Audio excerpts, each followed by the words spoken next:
Hola mis queridos hermanos y queridos amigos, buenas noches. Aquí estamos un día más y ya listos, preparado todo a punto para continuar estudiando la palabra de Dios. Hoy vamos a continuar en la epístola a los Romanos, capítulo 3. Así que ir preparando la palabra, vuestros corazones, vuestros pensamientos para recibir lo que Dios nos tenga que decir. Y bueno, pues estamos agradecidos a Dios que nos da esta nueva oportunidad de abrir la palabra y tratar de escuchar la voz de Dios, lo que Dios tenga que decirnos, lo que Dios nos quiera decir. Entonces, queridos hermanos, pues ya preparad vuestra Biblia, Romanos capítulo 3. Y antes que nada vamos a hacer una oración para pedir al Señor que sea Él quien nos dirija. Y comenzamos, vamos a ver qué es lo que Dios nos quiere decir hoy. Vamos a orar, vamos a pedirle al Señor su dirección. Padre, muchas gracias, estamos realmente agradecidos de este día, de la vida que nos das, de las oportunidades de poder disfrutar de todo lo que viene de ti, de la condición de sentirnos hijos tuyos. Es el privilegio más grande que nunca podríamos haber llegado a imaginar. Saber y tener la certeza que somos hijos de Dios, que tú estás tratando con nosotros, que nuestras vidas son tuyas, te pertenecen, tú nos llevas en tus manos. Y todo lo que tiene que ver con nosotros tiene que ver contigo, porque somos de tu propiedad, somos hijos. Tú eres nuestro papá y eres un papá perfecto, nada se escapa a tu control, nada llega a nuestras vidas sin intención, sin propósito. Por eso podemos acercarnos confiadamente ante el trono de gracia, podemos abrir tu palabra y estar tranquilos porque lo que vamos a escuchar, lo que tú nos vas a decir, siempre van a ser palabras de amor, aunque a veces sean duras o sean firmes. Son palabras de amor hacia nosotros porque quieres lo mejor para nuestras vidas. Y cuando seamos conscientes de eso, recibiremos tu palabra sea cual sea la que nos estés hablando. Si es consuelo como si es reprensión. Así que no sabemos lo que nos quieres decir en esta tarde, pero venimos confiados, dejando nuestras vidas en tus manos, pidiendo tu dirección y que nos des sabiduría para explicar lo que el Espíritu Santo quiere que tu iglesia oiga y para poder recibir esa palabra y entenderla y aplicarla. Gracias por todos mis hermanos que fielmente día tras día perseveran en esta reunión de buscar tu palabra, de hacerlo juntos, en directo o en diferido. Ahí estamos en tus manos pidiendo tu dirección y lo hacemos en el nombre de nuestro Señor Jesucristo. Amén. Mis queridos hermanos, bienvenidos a todos. Me alegro de que nos volvamos a ver un día más, que nos podamos encontrar nuevamente. Esta mañana pues no pudimos estar en el culto en directo de nuestra iglesia. Estuvimos en la iglesia de Cunit, es una iglesia hermana, hermanos muy queridos, nos conocemos desde hace muchos años. Hemos colaborado juntos en muchas actividades, todo para el reino de Dios. Y bueno, la última vez fue a final de agosto que estuvimos allí visitando a los hermanos, también predicando la palabra. Y hoy hemos repetido, hemos estado de nuevo allí con los hermanos en su culto. También lo podéis escuchar, compartimos bueno, no sé si hemos compartido el enlace aquí en Facebook, después lo compartimos el enlace en Facebook de su retransmisión en directo de YouTube para que también podáis ver el culto que tuvimos allá en Cunit. Nosotros hemos visto o tenemos que ver en diferido el culto que se hizo aquí en Valls. Pero estamos en un mismo espíritu, estamos en el mismo Señor, Dios tratando con nosotros. La iglesia es suya, la iglesia de Cristo. Os hemos echado de menos esta mañana, sobre todo los que nos vemos así en persona, pero bueno, estábamos en Cunit disfrutando también de la compañía, la comunión con otros hermanos. Y los hermanos de Cunit pues os transmiten todo su amor y la bendición de parte del Señor. Y aquí estamos de nuevo, vamos otra vez a lo nuestro, que no es otra cosa que lo que es de Dios, las cosas de Dios. Al decir lo nuestro no hablamos de nuestras ideas, nuestros conceptos, nuestras cosas humanas, sino lo que Dios ha puesto en nuestras manos. Y vamos a abrir su palabra un día más y vamos a ver qué es lo que Dios nos quiere decir. Romanos capítulo 3, hoy comenzamos capítulo. El tema continúa, no es un tema nuevo, así que ahí hay enseñanzas que tienen que ver con lo que ya hemos visto, pero que son nuevas. Así que, queridos hermanos, bienvenidos, ahí estamos. Voy a leer solamente rápido ahí los hermanos que han escrito en el chat en directo. Adriana ha sido la primera. Hola, Adriana. Bendiciones. Bienvenida. Miguel Torres, bienvenido, Miguel. Dios te bendiga. Paco y Rosario, bienvenidos. Muchas bendiciones. Ana Rita, muchas bendiciones también para ti.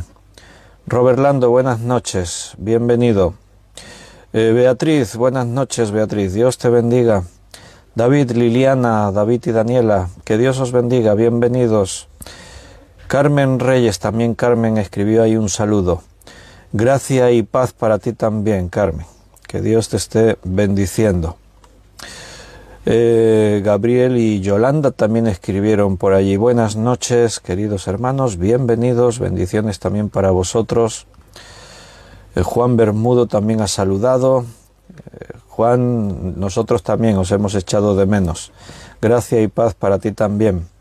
Juan Vázquez, un abrazo, Juan. Dios te bendiga. Bienvenido. Y Ana Karina, Dios te bendiga. Qué bien veros a todos por aquí un día más. Y los hermanos que están ahí conectados, claro. Enviamos abrazos como siempre a los hermanos que, aunque no escriben ahí en el chat, algunos porque no pueden estar haciendo actividades, otros porque no se aclaran con eso de escribir mensajes, pero ahí estamos todos y un fuerte abrazo para todos. Acaban de entrar dos mensajes más, el de Ani. Buenas noches, Ani, Dios te bendiga, y el de Luz. Buenas tardes, en México es por la tarde todavía. Bendiciones para todos. ¿Estáis preparados? Tenéis Romanos abierto en el capítulo 3. Vamos a leer del versículo 1 al 8. Romanos 3, del 1 al 8. ¿Qué ventaja tiene pues el judío? ¿O de qué aprovechará la circuncisión? Mucho, en todas maneras. Primero, ciertamente que les ha sido confiada la palabra de Dios. Pues que si algunos de ellos han sido incrédulos, su incredulidad habrá hecho nula la fidelidad de Dios. De ninguna manera, antes bien sea Dios veraz y todo hombre mentiroso, como está escrito, para que seas justificado en tus palabras y venzas cuando fueres juzgado. Y si nuestra injusticia hace resaltar la justicia de Dios, ¿qué diremos? ¿Será injusto Dios que da castigo? Hablo como hombre. En ninguna manera, de otro modo, ¿cómo juzgará Dios al mundo? Pero si por mi mentira la verdad de Dios abundó para su gloria, ¿por qué aún soy juzgado como pecador? ¿Y por qué no decir, como se nos calumnia y como algunos cuya condenación es justa afirman que nosotros decimos, hagamos males para que vengan bienes? Bueno, este es el pasaje que nos toca estudiar. No lo vamos a terminar todo hoy, pero vamos a meternos ahí.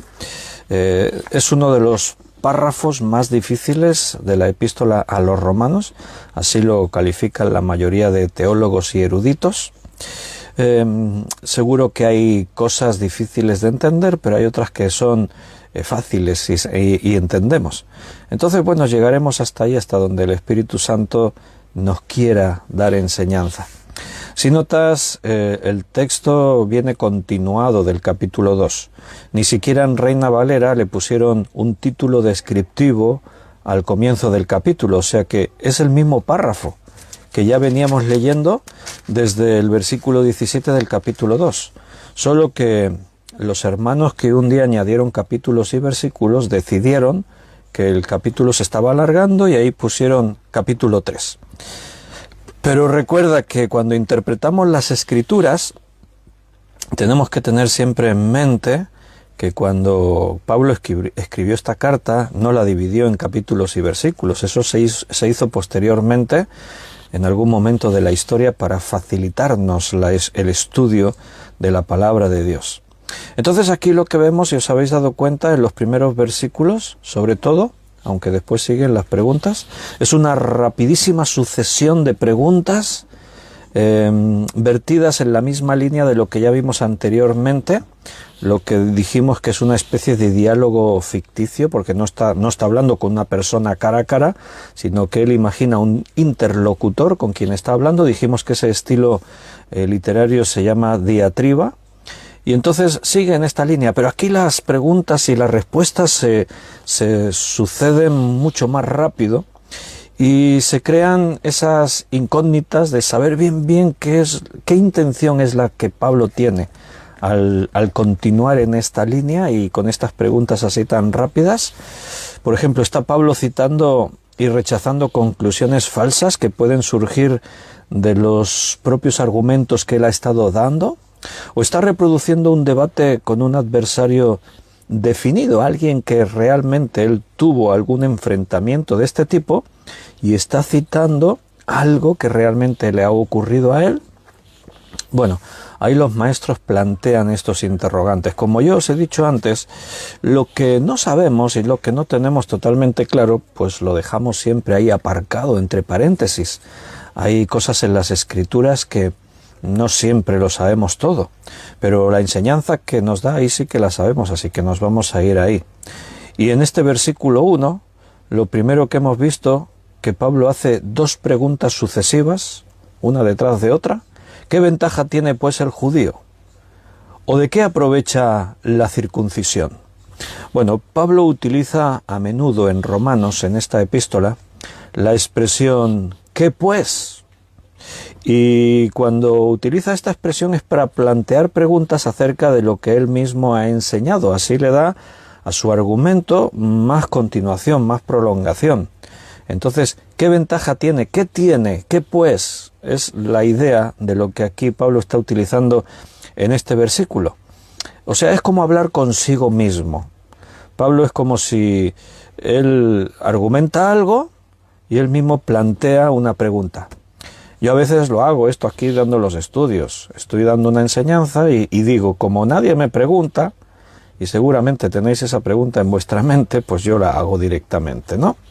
Entonces ya sabéis que tenéis siempre el chat en directo abierto, y si hay algo que os surge una duda, o yo me explico bien o estupendamente, y siempre lo explico todo, que no hay que hacer preguntas, o estáis ahí perezosos para escribir.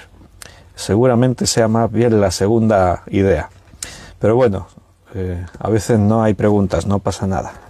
Pero si salen, pues las podéis hacer. Si en el directo yo no soy capaz de verlo, en diferido yo me leo todos los mensajes y trato de responder. Entonces lo que hace Pablo es plantearse a sí mismo preguntas y objeciones, y él mismo da la respuesta.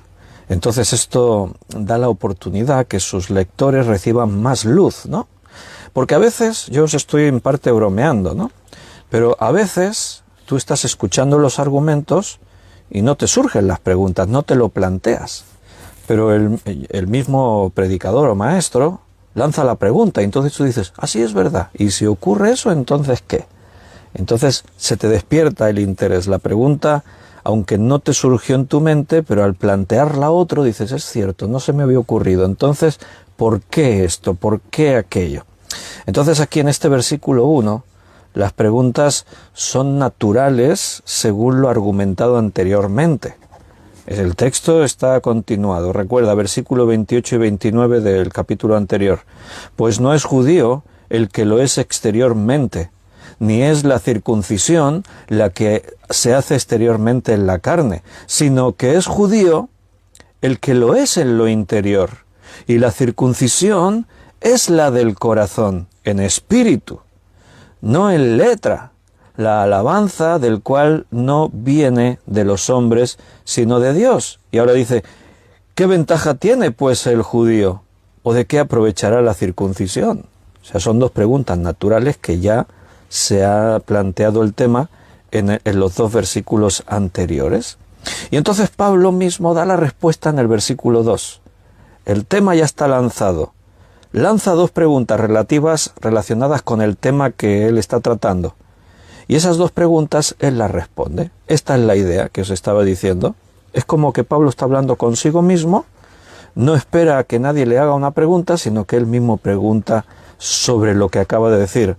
Como cuestiones de lo que yo he dicho, alguien se puede plantear el interrogante, ¿no? Entonces él responde, mira, versículo 2. Mucho. O sea, mucho de qué. ¿Qué ventaja tiene pues el judío? ¿O de qué aprovecha la circuncisión? Mucho, dice Pablo. En todas maneras. Primero, ciertamente que les ha sido confiada la palabra de Dios. O sea, él lanza la pregunta. ¿Qué ventaja tiene pues el judío? Porque acaba de argumentar anteriormente que no es judío el que lo es exteriormente. Si tú naciste según la carne de Abraham, vienes de ese linaje, no por eso tú eres judío, sino es judío el que lo es interiormente. Y entonces habla del espíritu, habla del corazón, habla de la circuncisión en la carne, no sirve para nada, es lo que ocurre en tu interior, en el espíritu. Entonces, ¿tiene alguna ventaja ser judío? ¿Aprovecha de algo la circuncisión? La circuncisión, no la circuncisión en sí misma hecha en la carne, sino lo que la circuncisión representa, una señal del pacto que Dios hizo con su pueblo. ¿Significa algo la señal que Dios establece con su pueblo? Si yo he cumplido con esa señal, ¿sirve de algo? Son dos preguntas retóricas, como diciendo, entonces, según lo que acabas de decir, o sea, Pablo está debatiendo consigo mismo. Es como si ahora está aquí argumentando, se da la vuelta, se pone enfrente y se replica y dice, no, pero entonces eso, y entonces se pone aquí y se responde a sí mismo. Está inventando un diálogo ficticio, como si enfrente tuviese a alguien que le está debatiendo en sus argumentos.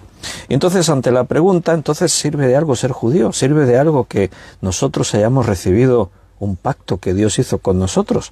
Dice Pablo, mucho, en todas maneras, mucho, en todas maneras.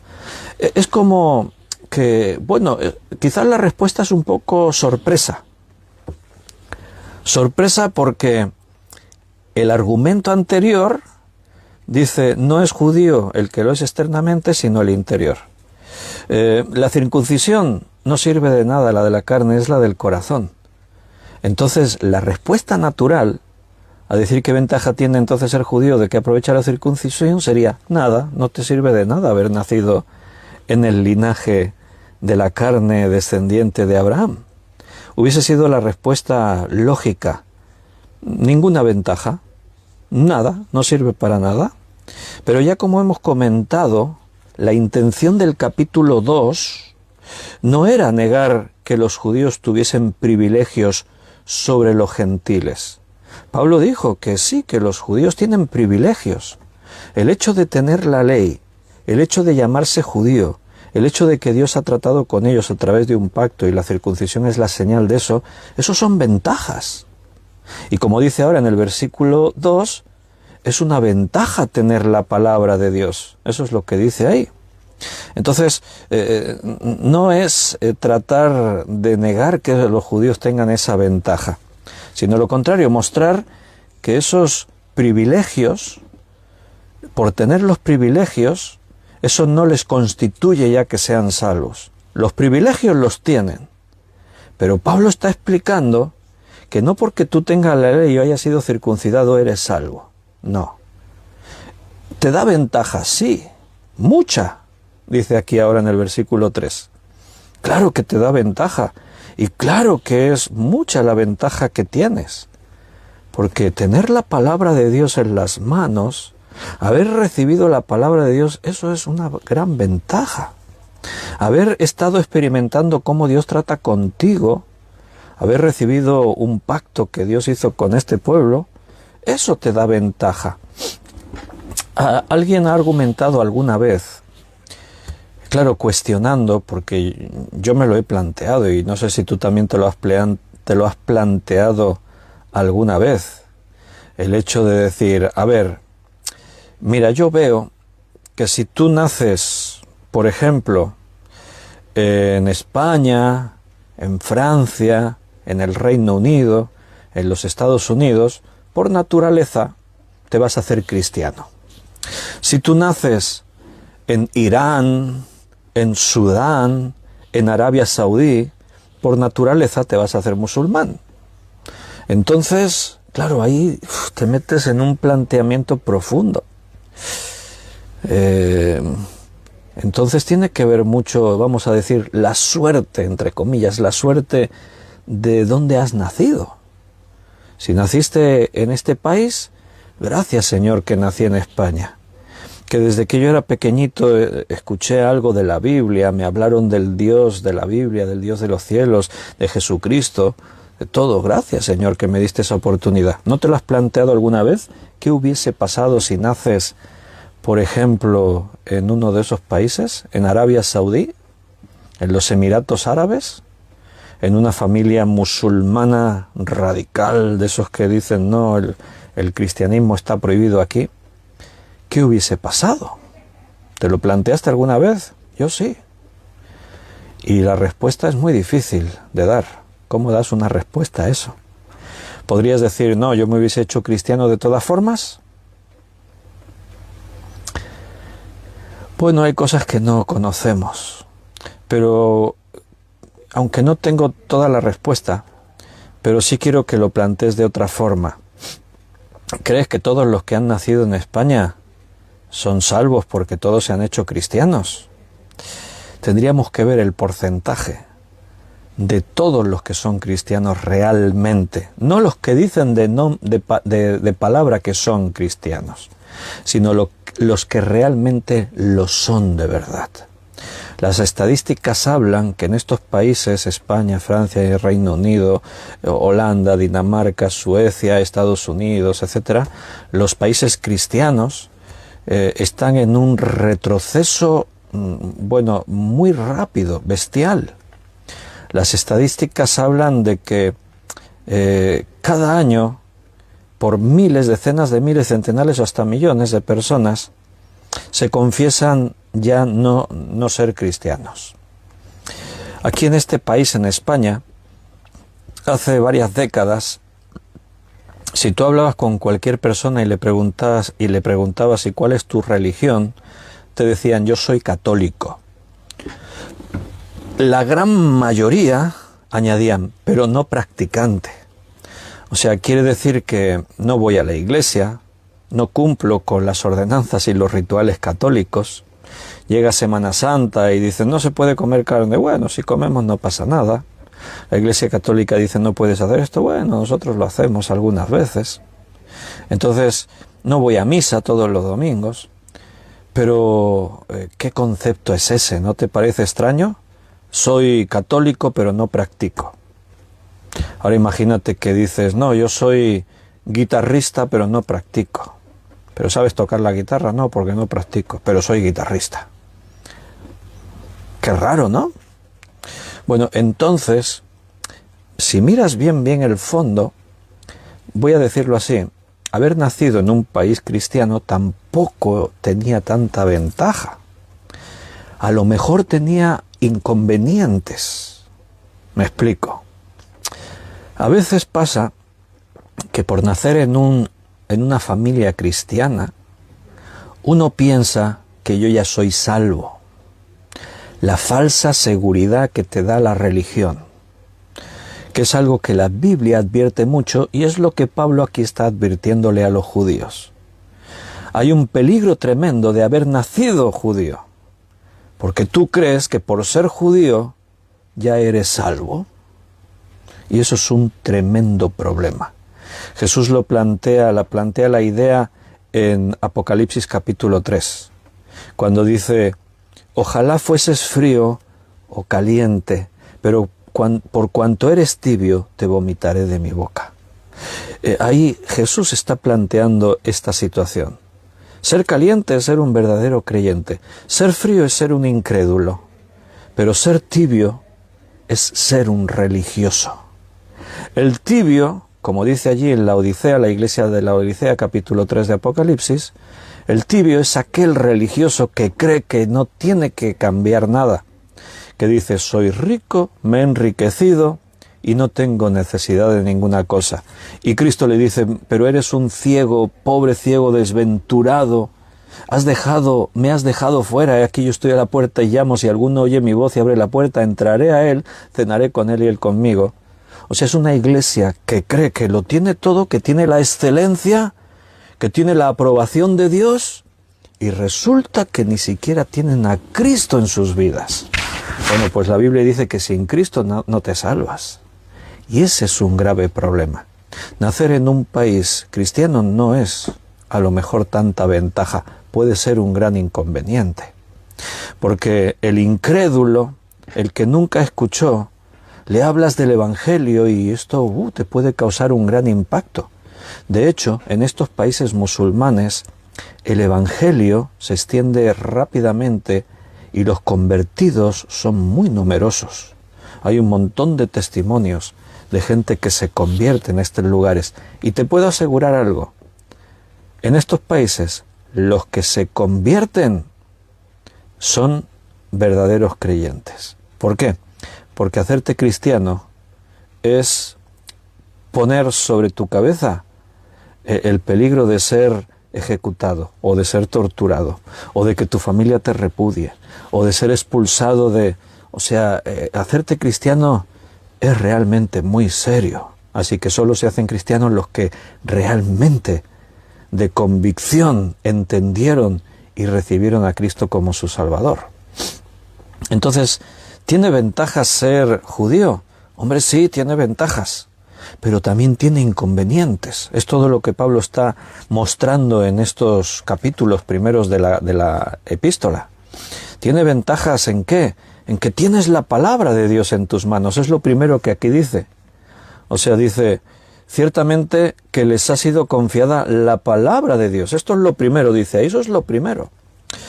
La palabra de Dios tiene poder. Venimos del capítulo 1, versículo el 16. No me avergüenzo del Evangelio porque es poder de Dios para salvación a todo aquel que cree. Si algo puede hacer que una persona entienda su situación, se reconozca en pecado y se vuelva a Dios, si alguien puede llegar a eso, es a través de la palabra de Dios. El Espíritu Santo usa la palabra con poder para convencer de pecado y de juicio a las personas. Por eso se nos insta, se nos exige, se urge al cristiano a que prediquemos la palabra a tiempo y fuera de tiempo, a toda criatura. Que la palabra de Dios llene a la tierra, que llegue hasta lo último de esta tierra. Porque cuando las personas oigan el mensaje del Evangelio, tendrán una gran oportunidad de creer, arrepentirse y creer. Entonces, si tú tienes la palabra de Dios en tus manos, eso es una gran ventaja. Sin duda, haber nacido en un ambiente cristiano tiene ventajas y tiene inconvenientes. Los inconvenientes, ya los hemos dicho, son muchos. Yo estoy citando así generalizando, pero hay muchos inconvenientes. El otro día estábamos hablando de que el pueblo de Dios maldecía el nombre de Dios en medio de los gentiles. Eso provocaba maldiciones también, o podía provocar maldiciones de parte de los gentiles. O sea, ¿por qué maldecía el pueblo de Dios a Dios? Porque se veían esclavos, porque veían las calamidades que habían vivido y le culpaban a Dios. Bueno, en el cristianismo eso también pasa. Hay gente que se llamaban cristianos, les pasan tragedias, les pasan calamidades y entonces le dan la espalda a Dios, se quejan contra Dios, maldicen a Dios, culpan a Dios cuando no son conscientes que lo que les ha sobrevenido porque ellos han buscado eso. No culpes a Dios de las cosas que tú mismo provocaste en tu vida. Cuando tú le das la espalda a Dios y tú le dices, Señor, yo sé cómo manejar mi vida, no intervengas, por favor, no te metas, yo sé cómo, y tú organizas tu vida y después te dan los batacazos, te dan los golpes, entonces ¿cómo te atreves a mirar a Dios y decirle, Señor, ¿por qué permites que me pase esto? O sea, es como irrisorio, es como que Dios te tuviese que dar ahí una colleja ahí bien dada. Pero gracias que Dios es misericordioso y a veces simplemente con amor nos vuelve a corregir, a hablar, nos trata de hacer ver que estamos equivocados. Entonces Pablo está mostrándole eso a los judíos. Mira, ser judío no te salva. Te salva tu fe, lo que ha ocurrido en tu interior. ¿Tienes ventajas por ser judío? Sí, claro que las tienes. Esas ventajas no te salvan, pero son ventajas. Tienen mucha importancia. Aquí dice que cuando dice en este versículo, estamos leyendo en el 2, mucho, en todas maneras. Cuando dice en todas maneras, se está refiriendo a multitud de asuntos. ¿Tienes ventajas? Sí, en muchos asuntos. En el capítulo 9, versículo 4 y 5, va a mencionar algunos de esos asuntos en los que el judío tiene ventaja. Allí habla de la posibilidad de la adopción, de la gloria, de los pactos, de la ley, del culto, de las promesas. ¿Cuántas promesas le hizo Dios a su pueblo Israel? En el pacto, Dios promete. Él constantemente le dijo a su pueblo, yo haré esto. Lo que pasa es que todo eso estaba condicionado. Si tú eres fiel, si tú obedeces mi palabra, si tú permaneces en lo que yo te dije, entonces yo haré. Aquí Pablo está resaltando la primera ventaja. Les ha sido confiada la palabra de Dios. Pablo tiene en mente a los judíos no cristianos, evidentemente. Le está hablando al pueblo judío, al pueblo religioso judío. El pueblo religioso judío tenía la palabra de Dios en sus manos. Moisés escribió la Torá, la ley, y la palabra de Dios era posesión del pueblo judío. Eso es una gran ventaja, porque la palabra de Dios ilumina, es lámpara en tu camino. Abre tus ojos para ver y entender cosas. La palabra de Dios es la verdad absoluta. Conoceréis la verdad y la verdad os hará libres. Pero necesitas abrirte a la verdad para recibirla. La palabra de Dios tiene poder, como hemos dicho, para mostrarte tu equivocación, para hacerte ver lo que antes no veías. Claro, el problema es mucho más profundo, porque la palabra de Dios tiene el mismo efecto para todas las personas. No es que de pronto una persona la lee y le golpea, le impacta y otra persona la lee y no le afecta para nada. A todos la palabra de Dios les habla. Pero el problema es más profundo que eso. El problema no está en entender o no entender. El problema está en la actitud que toma cada uno.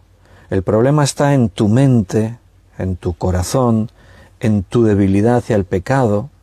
Mira, yo he hablado con personas, les he explicado la palabra de Dios, les he hablado del Evangelio, les he intentado razonar y a mí me han llegado a decir algunas personas algo así como, Víctor, si seguramente lo que estás diciendo es verdadero. A mí me han dicho eso. Seguramente lo que estás argumentando tiene su lógica y yo creo que lo que estás argumentando es muy posible que sea verdad. Pero es que yo no me lo quiero plantear eso, porque yo no quiero cambiar mi forma de vida. Así me lo han dicho. Y yo se lo he agradecido, su sinceridad. Porque hay otros que te escuchan y dicen, sí, está muy bien, si acaso un día ya vendré a la iglesia. Sí, no, sí, pero... Y te estás dando cuenta que te están simplemente así como siendo diplomáticos, pero te están dando largas.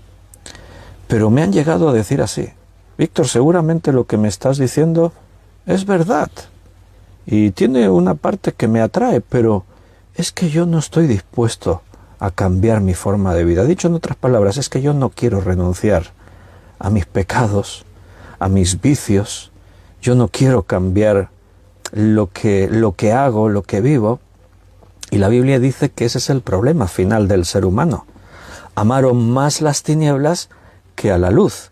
No es un problema de entendimiento, no es un problema que la palabra de Dios tiene más poder un día y otro día no, y si tú la lees el día que tiene poder, eres golpeado por ella. Si la lees un día que está con las pilas flojas, entonces no te... No, el problema está en el interior del ser humano, en su capacidad para poder entender, para poder tomar una decisión.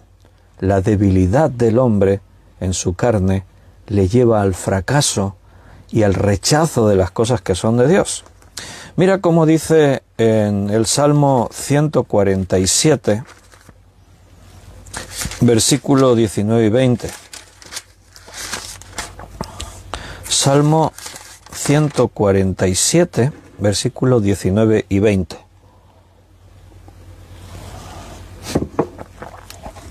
Ha manifestado sus palabras a Jacob, Dios, sus estatutos y sus juicios a Israel. No ha hecho así con ninguna otra de las naciones. Y en cuanto a sus juicios, no los conocieron. Aquí se manifiesta esa verdad. Israel tiene algún privilegio, tiene ventaja, sí que la tiene. Porque como dice ahí, Dios manifestó su palabra a Israel. Sus estatutos se los dio a su pueblo. Y no ha hecho así con ninguna otra nación. O sea, Dios, a los descendientes de Abraham, es a quien les da su palabra, le confía un gran tesoro.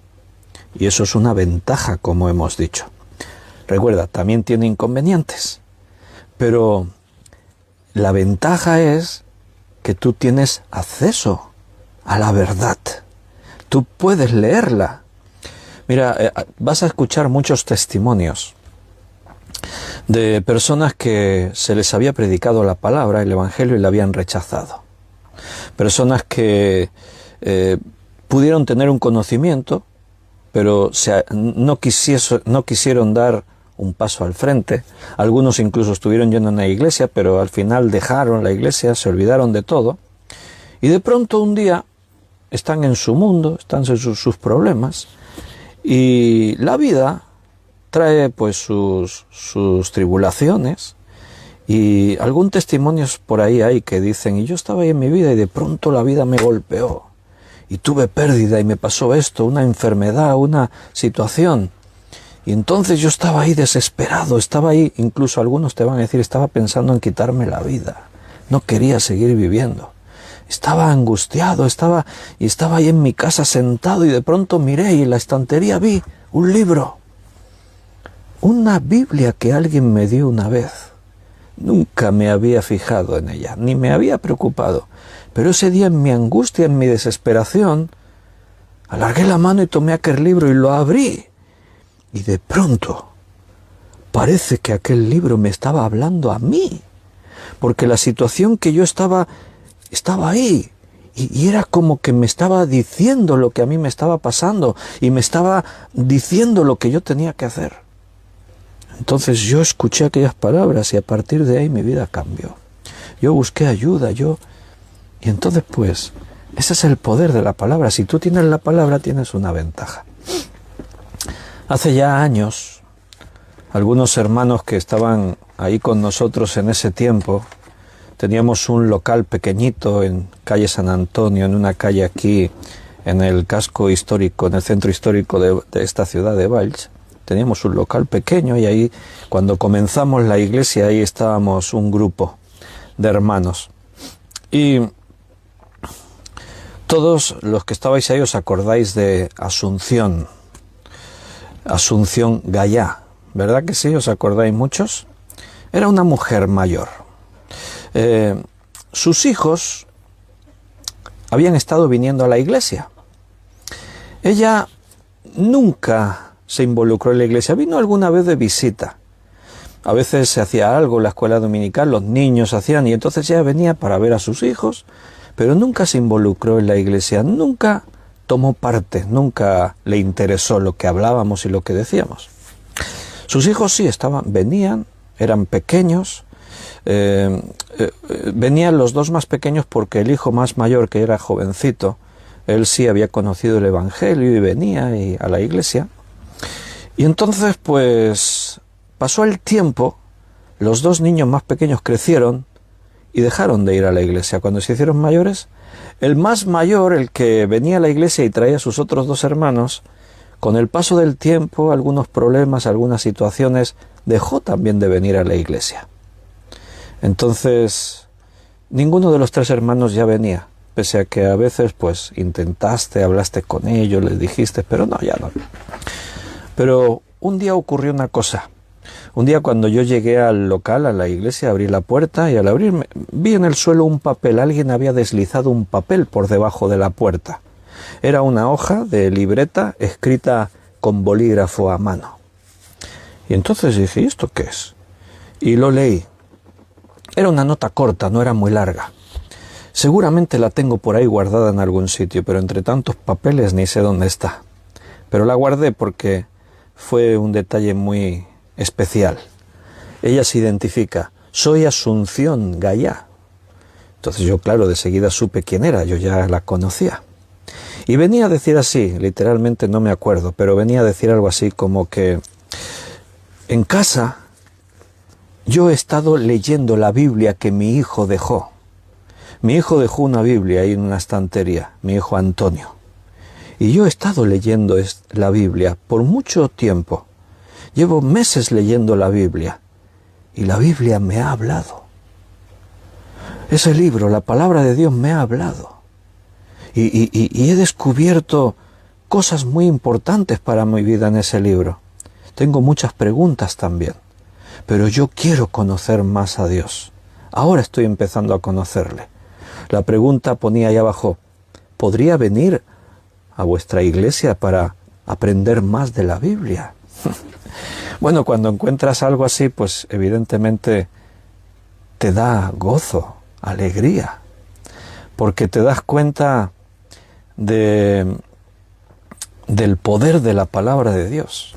Durante años, mucha gente le dijo a esta mujer, ven a la iglesia, tus hijos vienen, ¿por qué no vienes tú?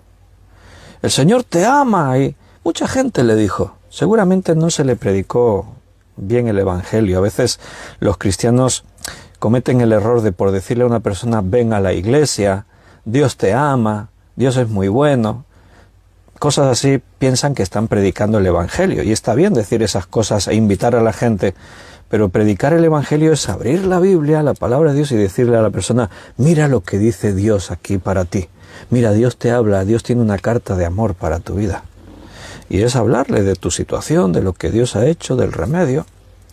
Entonces, Asunción comenzó a venir a la iglesia y así fue el resto de su vida hasta que ya falleció, ya por la edad y la enfermedad. Resulta que sus 3 hijos venían a la iglesia y ya dejaron de venir y no volvieron más.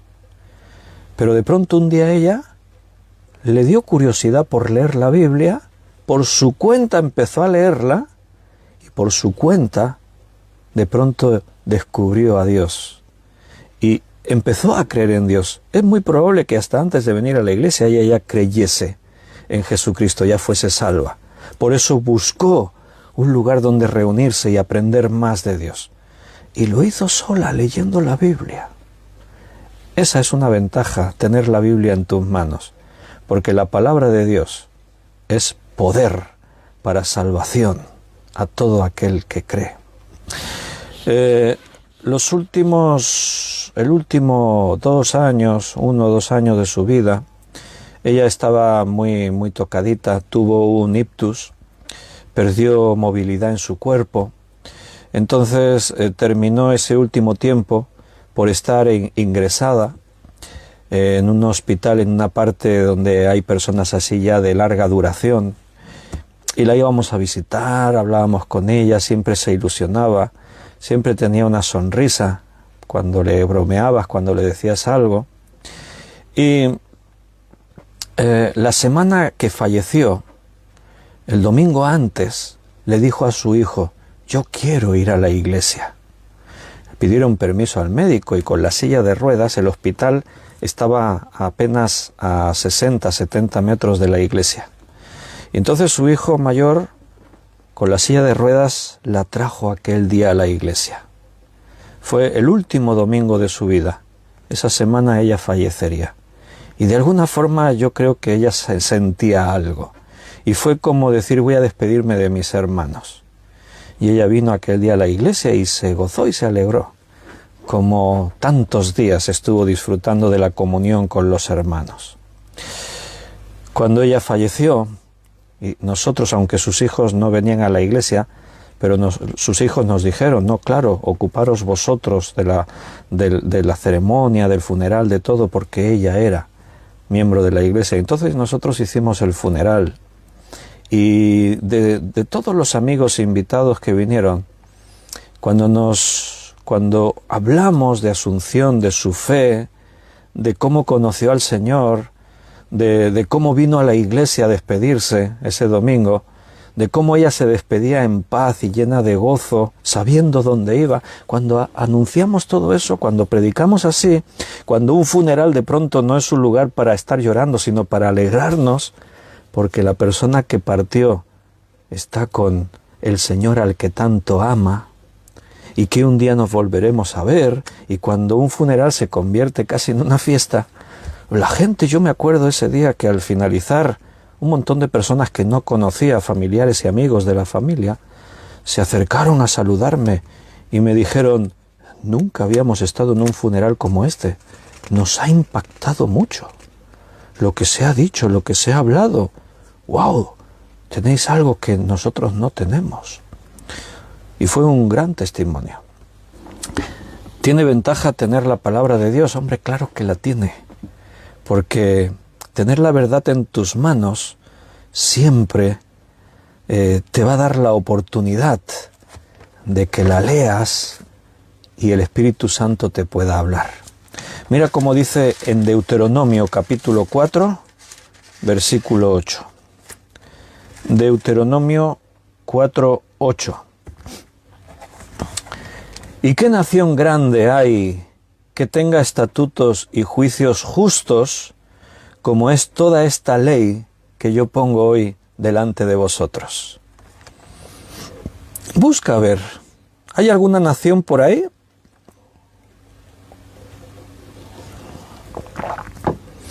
¿Hay algún pueblo que pueda decir tenemos la palabra de Dios en nuestras manos?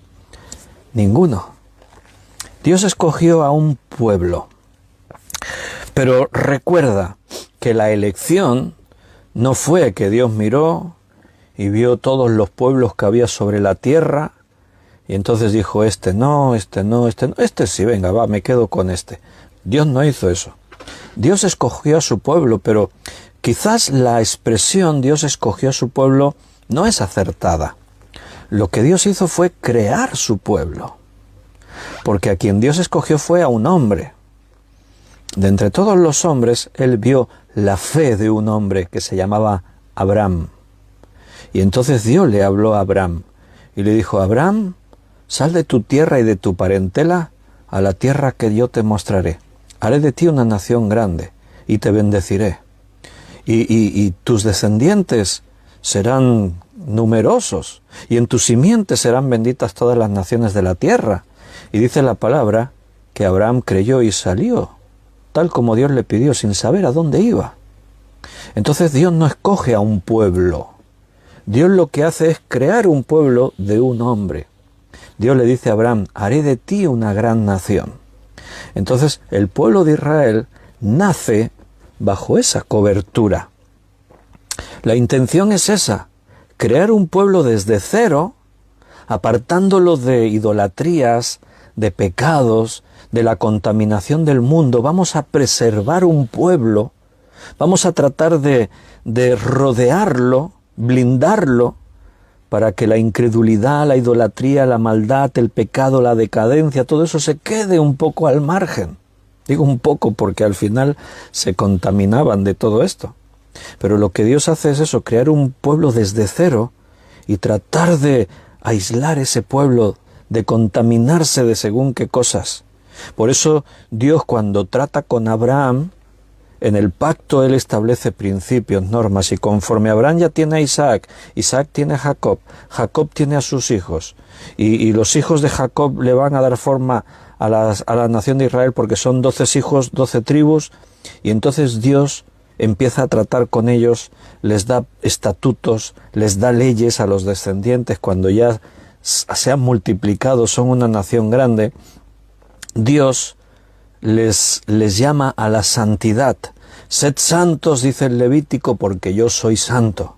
La palabra santo es apartado, dedicado exclusivamente a Dios. Esa es la idea. Separación. La idea es que no haya mezcla. Vuestros hijos que no se casen con las hijas de otros pueblos, y las hijas que no se casen con los hijos de otros pueblos. No os mezcléis. No os contaminéis de todo esto. Eso no quiere decir que si alguien se hace judío, se convierte al judaísmo, aunque venga del paganismo, Dios dice que sí, que forma parte del pueblo. O sea, Dios no rechaza a nadie. Lo que Dios está tratando de hacer es preservar a su pueblo de la contaminación. ¿Qué es lo que ahora Dios trata de hacer con nosotros? Por eso a nosotros la Biblia nos llama santos, porque hemos sido apartados del mundo para servir a Dios. Seguimos estando en el mundo. Vivimos en el planeta Tierra. La Biblia dice que estamos en el mundo aunque no somos del mundo. Lo que quiere decir Dios al decir apartarnos del mundo, ser santos, es a no participar de las obras de la carne, a no vivir dejándote arrastrar por el pecado, a no contaminarte con todo lo que es del mundo. No améis al mundo ni las cosas que son del mundo. No os amoldéis al mundo, no sigáis la corriente de este mundo. Esas son las advertencias de Dios para todos aquellos que pretenden ser cristianos. Tiene que haber separación, tiene que haber un cambio. Dios le dice, ¿qué nación grande hay que tenga estatutos y juicios justos como es toda la ley que yo pongo hoy delante de vosotros? Entonces estos textos argumentan lo que Pablo está diciendo. Pablo conoce perfectamente la Escritura, él conoce estos textos. Por eso cuando él plantea esta pregunta, ¿qué ventaja tiene pues el judío? ¿O de qué aprovecha la circuncisión? Mucho. En todos estos conceptos, primero, el más importante, que les ha sido confiada la palabra de Dios. Mira, seguramente Pablo está hablando así también basándose en su propia experiencia. Porque Pablo es un gran conocedor de la palabra de Dios. Antes de llegar a ser cristiano, te estoy hablando, Saulo de Tarso. Saulo es un fariseo, hijo de fariseos. Es celoso de la ley de Dios. Conoce las Escrituras a la perfección. Estudió a los pies de Gamaliel. Era uno de los maestros más reconocidos e importantes de todo Israel, de todos los judíos. Pablo se sabía la palabra de memoria, solo que no la estaba interpretando correctamente. Todo lo concerniente al Mesías no lo entendió bien. Estaba confundido. Pero evidentemente cuando Cristo le sale al encuentro en aquel camino hacia Damasco y él cae del caballo y Cristo le habla y le dice, Saulo, Saulo, ¿por qué me persigues? Dura cosa te es dar coces contra el aguijón.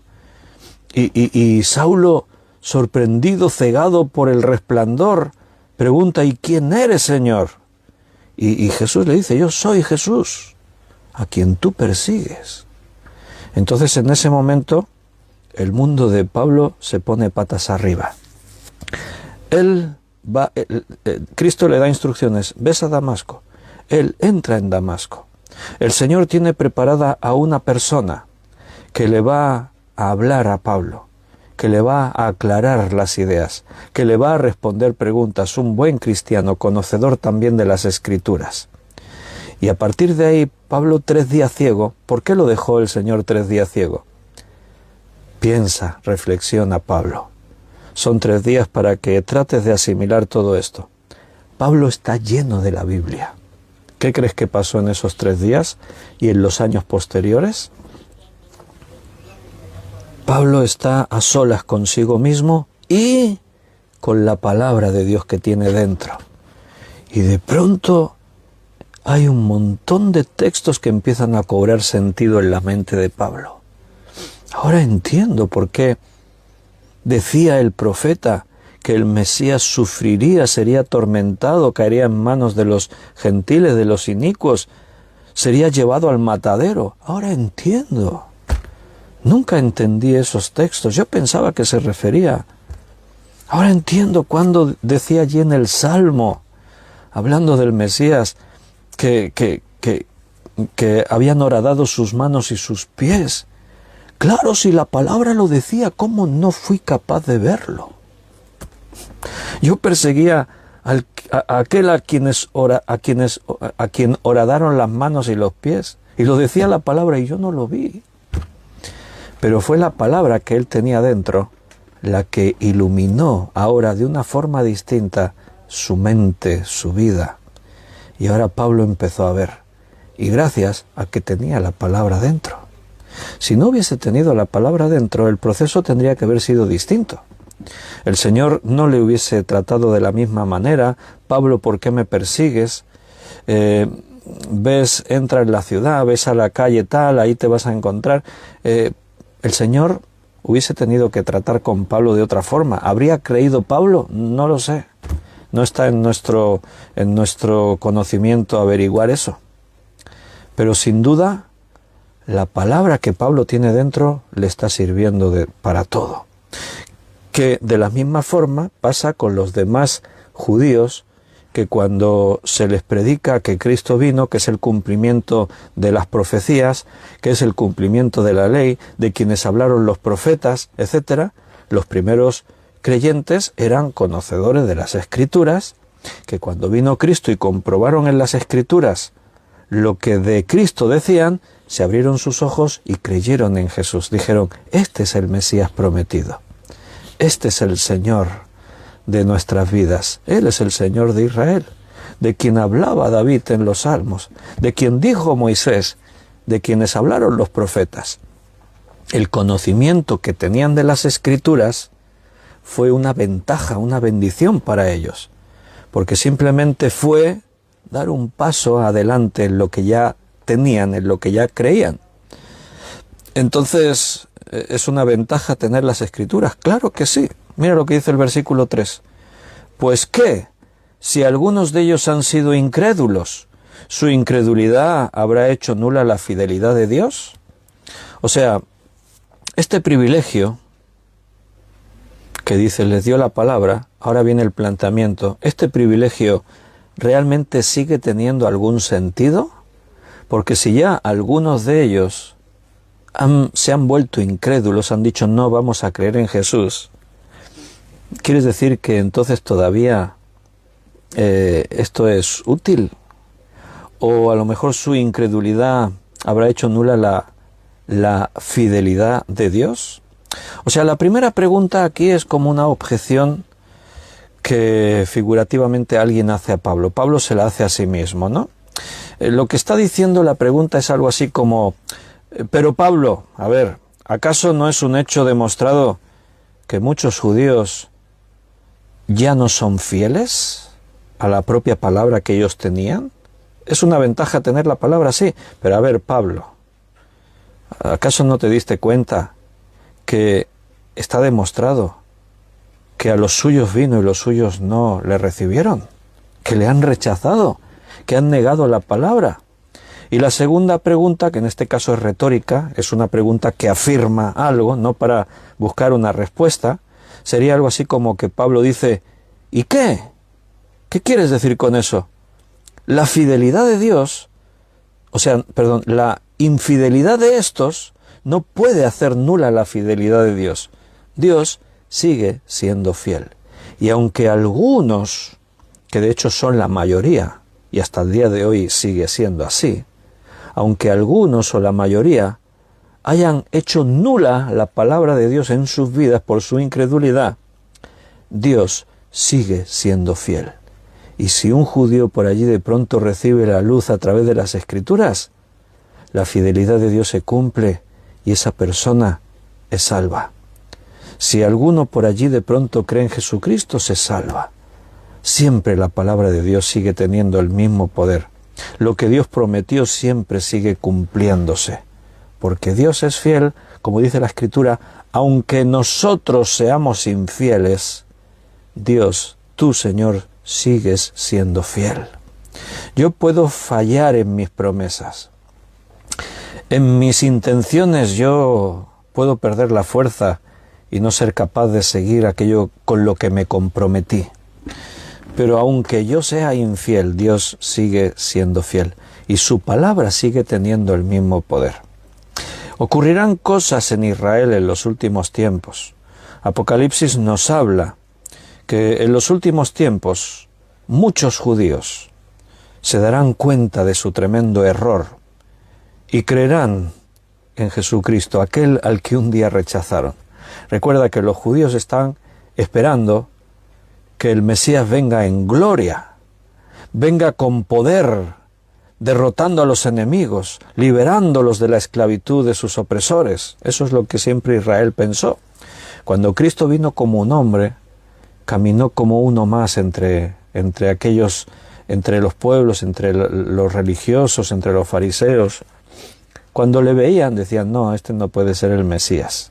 Cuando Jesús dijo, yo soy el Cristo, los sacerdotes, los escribas se escandalizaron. Es un hereje, se hace igual a Dios, dice que es el Cristo, se escandalizaban, hasta rasgaban sus vestiduras. Porque ellos no entendieron que el día del Señor vendría de esa manera en un primer momento. Entonces, cuando en un futuro cercano Cristo vuelva, y no vuelva como hombre, sino como Rey de Reyes, muchos judíos, porque tienen el conocimiento de las Escrituras, porque saben lo que la Biblia dice, entonces se abrirán los ojos y se darán cuenta de su tremendo error. Mirarán al que traspasaron, dice la Biblia. Habrá muchos en ese tiempo que caerán humillados delante de Dios. Señor, perdónanos. Te negamos, te rechazamos. Pero en ese momento se darán cuenta de su error y entonces creerán. Muchos creerán, muchos judíos creerán. Ahí hay en Apocalipsis descripciones, hay párrafos, pasajes que nos hablan de algo así.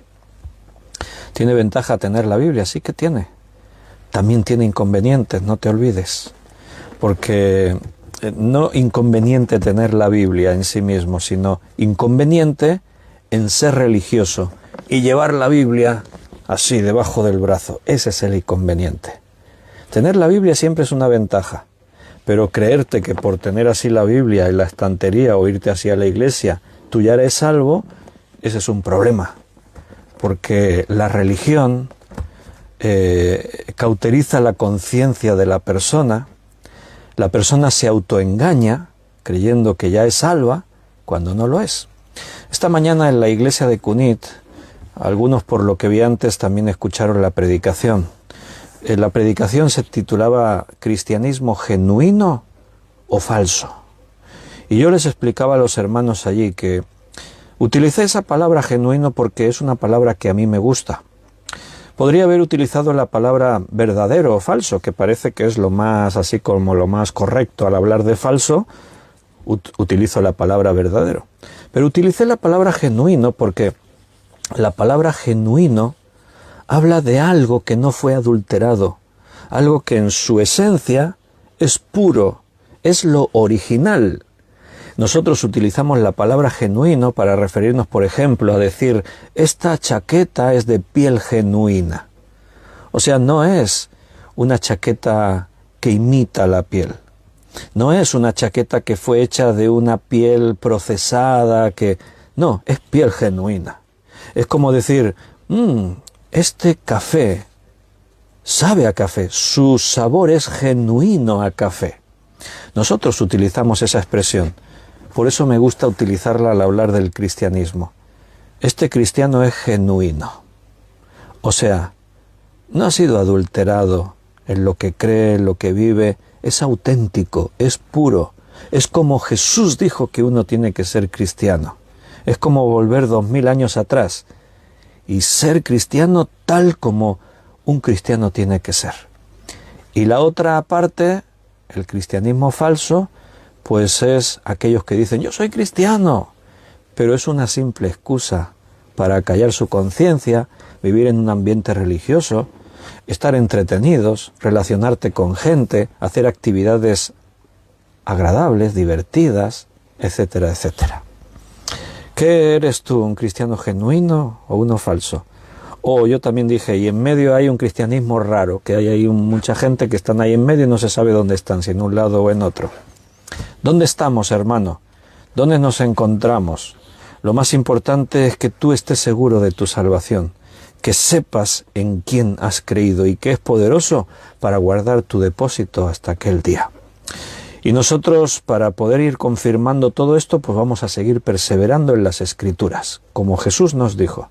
Así que si es su voluntad, si la voluntad del Señor nos permite, mañana lunes, que ya será día 14 de febrero, mañana lunes 14 de febrero, nos volveremos a encontrar aquí, abriremos la palabra y la seguiremos estudiando, si Dios quiere. Así que, queridos hermanos, mañana nos vemos, si es la voluntad de Dios. Hasta entonces, que Dios os bendiga, os cuide y os dé sabiduría en todo. Un fuerte abrazo. Hasta mañana.